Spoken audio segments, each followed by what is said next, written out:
অনেক দিন পর বেশ লাগছে বন ভ্রমণ।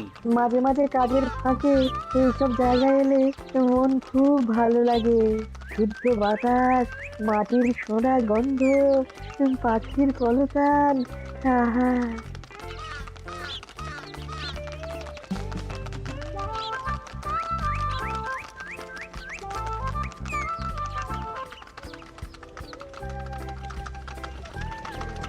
মহারাজের রথ থামছে। আমরা এইখানে বসে আজ রাজকার্য পরিচালনা করব। মন্ত্রী, তুমি ঝটপট এখানে বসার বন্দোবস্ত করে দাও। আমি এক্ষুনি ব্যবস্থা করে দিচ্ছি মহারাজ। এই এখানেই আমাদের বসার জন্য ছাউনি করে দাও। এক্ষুনি করে দিচ্ছি মন্ত্রী মশাই। এরা বসার জায়গাটা করে দিক, ততক্ষণ আমরা একটু হেঁটে আসি।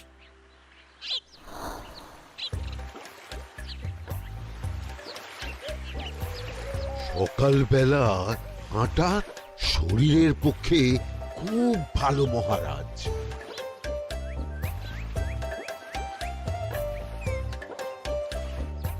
আগেকার দিনে রাজা মহারাজরা এই সব বনে মৃগয়া করতে আসতেন। মৃগয়া একদম ভালো নয় মন্ত্রী। তুমি জঙ্গলে আসছো অন্য প্রাণীদের মারতে। কেন মারবে? ওরা তো তোমার কোনো ক্ষতি করেনি। না, তা করেনি, কিন্তু তখন ওটা রাজা মহারাজাদের খেলা ছিল। শুনেছি আপনার প্রপিতামহ খুব ভালো বাঘ শিকার করতেন, অনেক বাঘ মেরেছেন। মন্ত্রী, তুমি একটা কথা হয়তো জানো না। আমার প্রপিতামহ শিকার করতেন, কিন্তু কোনো স্বাভাবিক জানোয়ারকে নয়। যে বাঘ মানুষ খেকো হয়ে প্রজাদের ক্ষতি করত, আমার প্রপিতামহ সেই সমস্ত বাঘদেরই মারতেন। এছাড়া উনি বন্য প্রাণী সংরক্ষণ করতে বড়ই ভালোবাসতেন।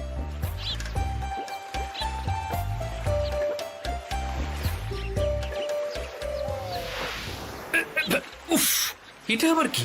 এই এটা আবার কোথা থেকে উড়ে এলো? কোথাও তো ঝড় হাওয়া কিছুই নেই।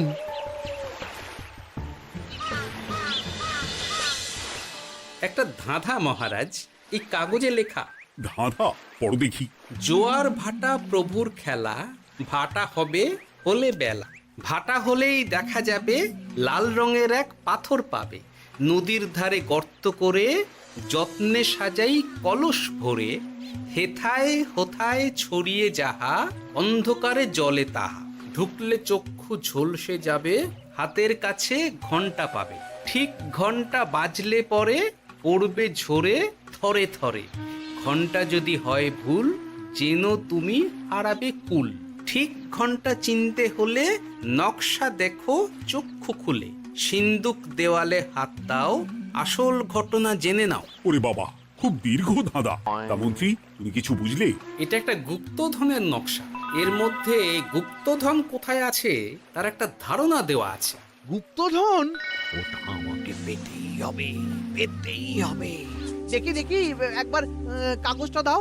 গোপাল, কাগজটা আগে আমার হাতে দাও, দেখি ভালো করে। এখন নদীতে জোয়ার চলছে গোপাল। একটু পরেই ভাটা শুরু হবে।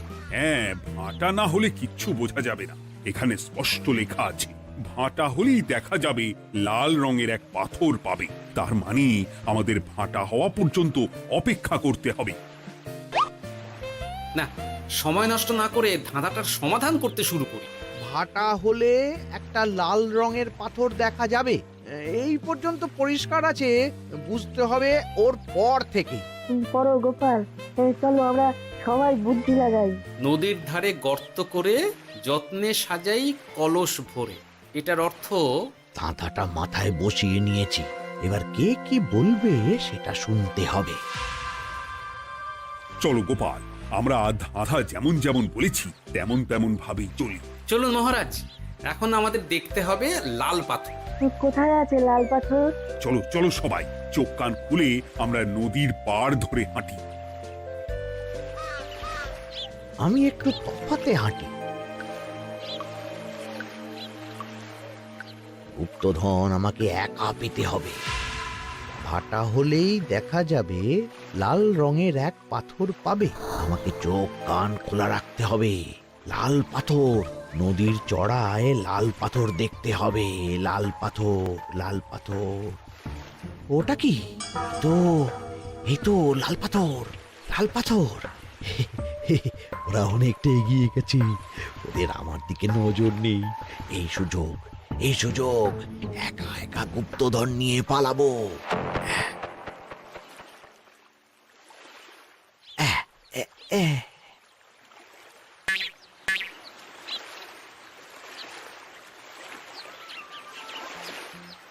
কি গো, আমরা তো হেঁটেই চলেছি, লাল পাথর তো কই দেখতে পাচ্ছি না।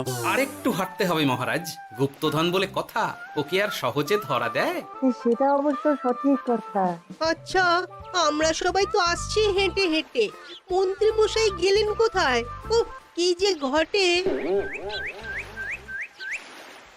সত্যি তো, মন্ত্রী কোথায়? ও সেনাপতি, মন্ত্রীকে দেখেছো? কই না তো মহারাজ। তাহলে কোথায় গেলেন মন্ত্রী মশাই?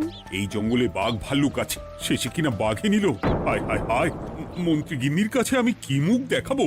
হুম, বাঘ ভাল্লুকের পেটে যাবার লোক তো মন্ত্রী মশাই নন। ও গোপাল, কি ভাবছো? কিছু তো একটা বলো। এখন আমাদের মন্ত্রী মশাইকেই খুঁজতে হবে।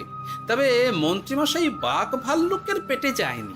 তুমি নিশ্চিত হচ্ছ কি করে? অত পেঁচালো মানুষকে বাঘ ভাল্লুক গন্ধ শুকেই ছেড়ে দেবে, হজম করতে পারবে না।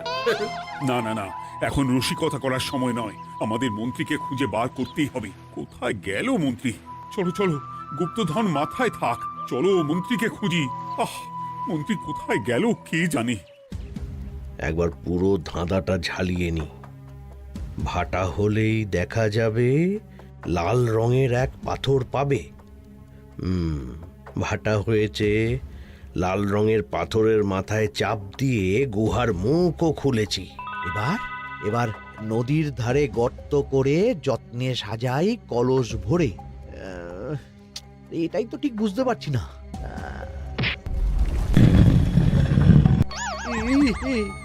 এই রে, এবার কি হবে? হ্যাঁ, মহারাজ, কোথাও একটা আওয়াজ হলো। এই, আওয়াজটা কোন দিক থেকে হলো?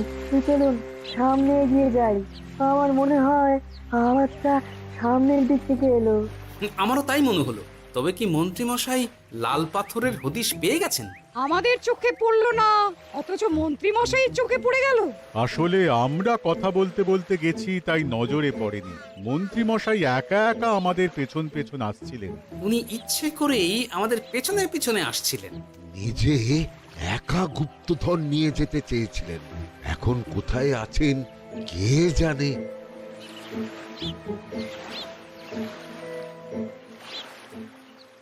এই অন্ধকারে কিছু দেখতে পাচ্ছি না তো। ধাঁধাতে কি ছিল? হ্যাঁ, কি ছিল? হেথায় হোথায় ছড়িয়ে যাহা, অন্ধকারে জলে তাহা, ঢুকলে চক্ষু ঝলসে যাবে, হাতের কাছে ঘন্টা পাবে। পেয়েছি পেয়েছি, ঘন্টা ঘন্টা ঘন্টাটা পেতে হবে। ঘন্টাটা ঘন্টাটা ঘন্টা। ভাটা হলেই দেখা যাবে লাল রঙের এক পাথর পাবে, নদীর ধারে গর্ত করে যত্নে সাজাই কলস ভরে, হেথায় হোথায় ছড়িয়ে যাহা, অন্ধকারে জলে তাহা, ঢুকলে চক্ষু ঝলসে যাবে, হাতের কাছে ঘন্টা পাবে। ঠিক ঘন্টা বাজলে পরে পড়বে ঝরে থরে থরে, ঘন্টা যদি হয় ভুল যেন তুমি হারাবে কুল। ঠিক ঘন্টা চিনতে হলে নকশা দেখো চক্ষু খুলে, সিন্দুক দেওয়ালে হাত দাও, আসল ঘটনা জেনে না। এবারে ভালো করে ঠান্ডা মাথায় ভাবতে হবে। ভাটা হলেই দেখা যাবে লাল রঙের এক পাথর পাবে। সেই লাল পাথরটাই তো খুঁজে পাওয়া যাচ্ছে না, অথচ মন্ত্রী মশাই খুঁজে পেলেন। আওয়াজটা কোথা থেকে আসছিল? এই কাছে পিঠে এই কোথা থেকে আওয়াজটা আসছিল।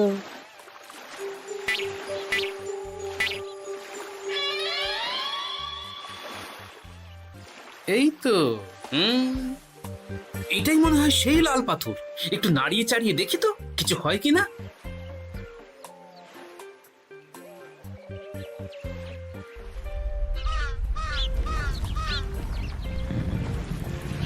এই তো, কাজ হয়েছে। এই তো সুড়ঙ্গ। আপনারা নিচে নামুন। আপনারা কি দেখছেন সেটা বলবেন মহারাজ। সবাই যদি নেমে যাই, যদি কোনো কারণে সুড়ঙ্গের মুখ বন্ধ হয়ে যায়, তাহলে আর আমরা বাইরে বেরোতে পারবো না মহারাজ।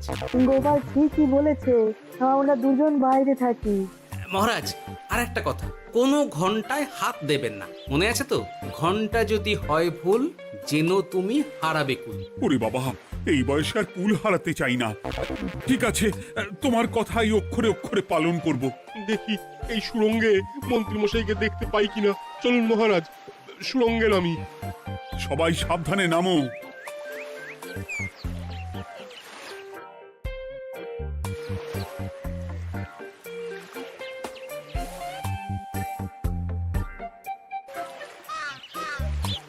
মহারাজ, ওখানে কি কি দেখতে পাচ্ছেন? ওখানে কি মন্ত্রী মশাই আছেন? না গোপাল, মন্ত্রীকে এখনো দেখতে পাইনি। শুধু আমি এখানে অজস্র পাথর দেখতে পাচ্ছি। পাথরে পাথরে ছয় লাভ, ছোট বড় অজস্র। পাথরগুলো বড় অদ্ভুত, কিরকম কিরকম মানুষ মানুষ গড়ন। লম্বা বেঁটে হরেক রকম। মানুষ মানুষ গরম, সেটা কি রকম? আর কিছু? কোনো কলসি কি দেখতে পাচ্ছেন? কলসি তো দেখতে পাচ্ছি না। মহারাজ, কলসি থাকতেই হবে, কারণ ধাঁধায় লেখা আছে নদীর ধারে যত্ন করে যত্নে সাজাই কলস ভরে। গর্তটা আসলে হলো সুড়ঙ্গ, কিন্তু কলস। মহারাজ, মহারাজ, এইদিকে এইদিকে একটা কলসের মতো কি যেন আছে। এইদিকে আসুন, এদিকে এদিকে। হ্যাঁ গোপাল, দেখতে পেয়েছি। এবার আমি যেরকম যেরকম বলবো সেই রকম সেরকমই করবেন। আমি বিজ্ঞানীকে নদী থেকে জল তুলে পাঠিয়ে দিচ্ছি। পাত্র কোথায় পাবে? আমাদের জল খাবার যে পাত্র আছে সেটা আনতে লোক পাঠাচ্ছি। ঠিক আছে। শুধু একটা কথা বলছি, আপনারা কেউই সুড়ঙ্গের ভেতরে কোনো কিছুতে হাত দেবেন না। কেন গোপাল? সব পরে বলবো, এখন আমি যা বলছি সেটা শুধু মনে রাখুন। সুড়ঙ্গের ভেতরে কিছুতে হাত দেবেন না। ঠিক আছে। প্রহরী, তুমি যাও, যেখানে আমাদের বসবার আয়োজন করা হয়েছে সেখানে গিয়ে একটা জলের পাত্র নিয়ে নদী থেকে জল ভরে নিয়ে এসো। গোপাল, মন্ত্রী মশাই কোথায় গায়েব হয়ে গেলেন? কোথাও গায়েব হয়ে যাননি বিজ্ঞানী, কোথাও গায়েব হয়ে যাননি উনি। উনি ওই সুড়ঙ্গের ভেতরেই আছেন। কিন্তু কেউ তো ওনাকে দেখতে পাননি। সম্ভবত পাথর হয়ে আছে। এখন কিভাবে পাথর হয়েছেন সেটা তো আমি বলতে পারবো না। সবটাই স্বপ্নের মতো লাগছে। ঠিক যেন স্বপ্নের মতো লাগছে। এই জীবনে সুরঙ্গ দর্শন হয়ে গেল। আমাদের পাতাল প্রবেশ। পাতালে আসিয়া আমি মনে মনে বলি, গুপ্তধন নিয়ে আমরা যেন সৎ পথে চলি। তোমার এখনো কাব্য আসছে সভাকবি? আসছে মানে কাব্যের সাথে আছে রোমাঞ্চ, করছে গা শীত, হচ্ছি আমি অধীর। মহারাজ, জল দিয়ে বিজ্ঞানীকে পাঠাচ্ছি। কি করতে হবে বিজ্ঞানীকে সব বলে দিয়েছি। তুমি ভেতরে আসবে না? আসবো ঠিক সময়ে। এখন আমি যেমন যেমন বলবো আপনি ঠিক তেমন তেমন করবেন। ঠিক আছে। বিজ্ঞানী, যেমন যেমন বললাম ঠিক তেমন তেমন ভাবে কলসিকে জল দিয়ে পরিষ্কার করবে। মনে রেখো, ধাঁধায় আছে কলসি সাজাই যতন কর। তুমি একটা কথা মনে রেখো বিজ্ঞানী, কোথাও হাত দিও না কিন্তু। ঠিক আছে গোপাল, তোমার উপস্থিত বুদ্ধির তুলনা নেই। আমি যাচ্ছি গোপাল। সাবধানে সাবধানে। মহারাজ, বিজ্ঞানী যাচ্ছে। সাবধানে নামো, সাবধানে। মহারাজ, এই কলসিটা কোথায়? ওই তো, একটু সাবধানে যাও।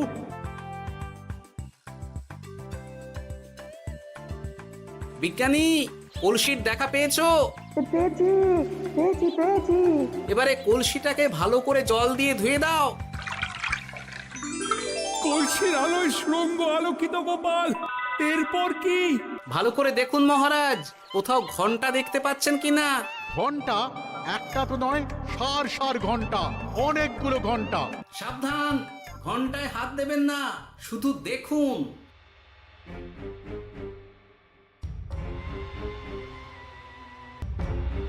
মহারাজ, আমরা গুপ্তধনের খুব কাছে চলে এসেছি। তাই নাকি? কি মজা কি মজা, এবার খাবো ক্ষীরের গজা। আহ, সভাকবি চুপ করো। এখনো আমরা গুপ্তধন পাইনি। বাবার মুখে দাঁড়িয়ে সবগুলো তারা আঁকা। বিজ্ঞানী, কোনো ঘন্টায় চাঁদের নকশা করা আছে কি? একটু দেখে বলো না। আমি আতস কাজ নিয়েই দেখছি, সব ঘন্টাতেই তারা আঁকা। খবরদার, কোনো ঘন্টাকেই ছোঁবে না। ঠিক আছে, কোনো কিছু না ছুঁয়ে আমি দেখছি। পেয়েছি গোপাল, চাঁদ আঁকার ঘন্টা পেয়েছি। ওই ঘন্টাটা বাজাও, বাজাও।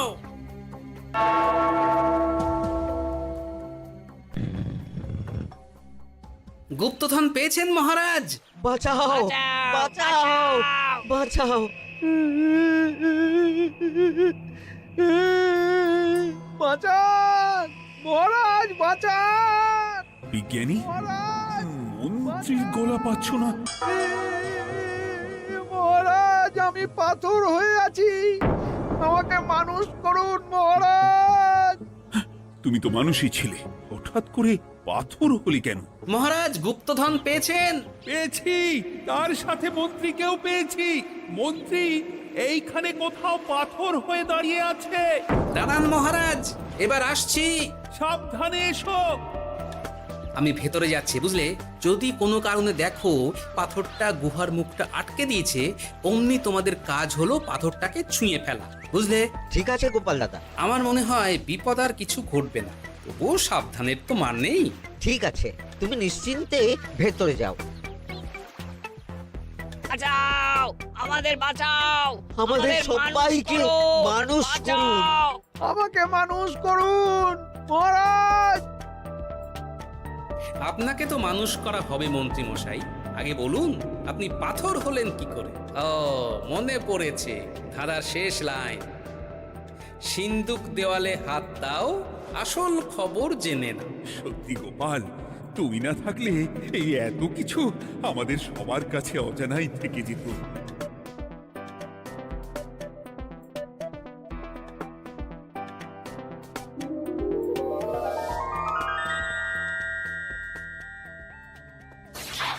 ধন্যবাদ আমাকে মুক্ত করার জন্য। আপনি কে? আমি যক্ষ। আমাকে এই ধন সম্পত্তি পাহারা দেওয়ার জন্য এক ডাকাত দলের সর্দার যক্ষ করে রেখেছিল। আমি 100 বছর ধরে এইখানে যক্ষ হয়ে আছি। আমি তোমার জন্য মুক্ত হলাম গোপাল। এই সম্পত্তি তোমার গোপাল। সম্পত্তি নিয়ে আমি কি করব? আমি এই সব সম্পত্তি মহারাজকে দান করলাম, রাজ্যের অনেক কাজ হবে এতে। তুমি ধন্য গোপাল, তুমি ধন্য। এবার আমার যাবার সময় এসেছে, আমাকে যেতে হবে। যাবার আগে এই পাথরগুলোকে মানুষ করে যান। এরা সব লোভী। আমি আমার সীমিত ক্ষমতায় এই গুপ্তধনের ধাঁধাকে এখানে যারাই ভ্রমণ করতে আসে তাদের হাতে তুলে দিই, কিন্তু কেউ এই ধাঁধার সমাধান করতে পারে না। সবার মনে লোভ কাজ করে, এই লোভ এদেরকে পাথর করে রেখেছে। পাথর হলো কি করে? একটা মানুষ এসে বুক ভরা লোভ নিয়ে আধা পুরো না জেনে পাথরে হাত দিলেই সে পাথর হয়ে যাবে। আমাদের ভুল হয়েছে, আর লোভ করবো না, আমাদের বাঁচাও। আমাকে মুক্ত করে দিন, আমার খুব ভুল হয়েছে মহারাজ, মুক্ত করে দিন আমায়। তুমি এখানে আগে এসেছিলে, তাই তো আগে এসে ভাবলে নিজেই একা একা গুপ্তধনকে হরপ করে দেবে। এদিকে তোমাকে না দেখতে পেয়ে আমাদের কত চিন্তা হচ্ছিল। যারা লোভী তারা কারো কথা ভাবে না, শুধু নিজের কথা ভাবে। আমাকে আর একটা সুযোগ দিন, আমি আর লোভ করব না মহারাজ। ও, তোমার কথার কোনো দামই নেই। না মহারাজ, আমাকে আর একটা সুযোগ দিয়ে দেখুন, আমি আর লোভ করব না, আমাকে মানুষ করুন মহারাজ। আমাদের সবাইকে মানুষ করুন, দয়া করে মানুষ করুন। যক্ষরাজ, এদের আপনি ক্ষমা করে দিন। ঠিক আছে, তোমাদের আবার মানুষ করে দিচ্ছি।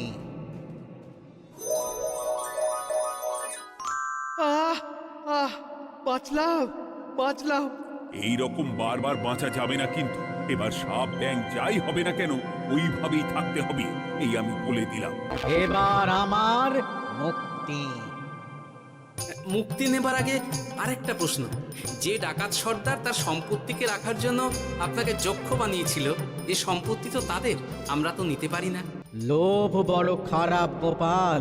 অতিরিক্ত লোভ মানুষকে পশু করে দেয়। ওই ডাকাত দল এই সম্পত্তির জন্য সবাই কাটাকাটি করে মরে গেছে, কেউ আর বেঁচে নেই। সুতরাং এই সম্পত্তিতে তোমার অধিকার আছে, এই সম্পত্তি তুমি গ্রহণ করো। নিলাম আমি, কিন্তু এই সম্পত্তি মহারাজকে আমি দান করলাম। ডাকাত দল জনগণের সম্পদকে লুঠেই তো সম্পত্তি বানিয়েছে, তাই আমি জনগণের কাজে লাগবার জন্যই এই সম্পত্তি মহারাজকে দিলাম। সাধু সাধু গোপাল, তোমার জয় হোক। এবার তাহলে আমি যাই, তোমরা সবাই সুখে থেকো আর ভালো থেকো। গোপাল, তোমার তুলনা হয় না। তোমার ঋণ আমি কোনোদিন শোধ করতে পারবো না। তুমি কৃষ্ণনগরের জন্য যা করলে তা ইতিহাসে লেখা থাকবে। না মহারাজ, আমি এমন কিছু করিনি, এই কাজ সবাই করবে।